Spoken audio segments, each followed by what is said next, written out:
We're here at the Power Systems Experience Center, and today we want to describe the basics of installing Eaton's Green Motion DC electric vehicle charger. Here we have a newly completed charger installation, but let's go back and review the installation steps. And that first step is always crack open the shrink wrap on that manual. There's important stuff in there. Now, before proceeding, check this list of handy expletives and see that you know how to use them.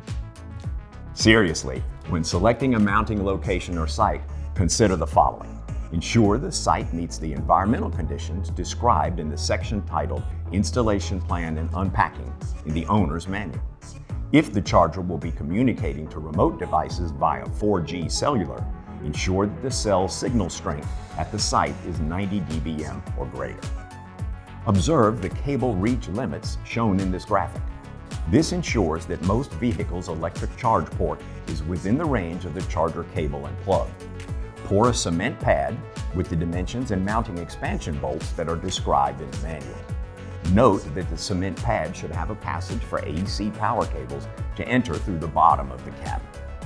Plan for guard posts or bollards to be placed around the charger if required. The next step is to remove the exterior packaging from the charger.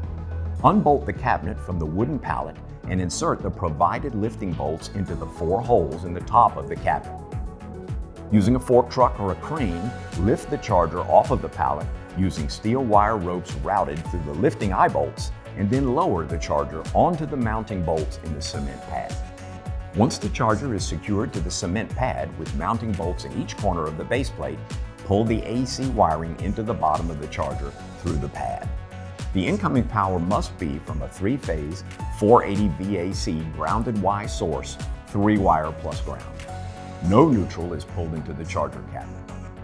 Connect these AC wires as shown in the graphic to the bottom of the AC input breaker. Inspect the connections prior to energizing the charger, or better, have a licensed electrician make these connections. When power is applied, the front display will show the status of the charger. Now the installation is done, and the owner is ready to configure the charger, establish cellular and/or network communications, and place it into service. If you'd like to learn more about DC Level 3 charger installation, check out eaton.com/EV chargers. Or if you want to see one in service, contact your local Eaton representative to schedule a visit to one of our Power Systems Experience Centers today.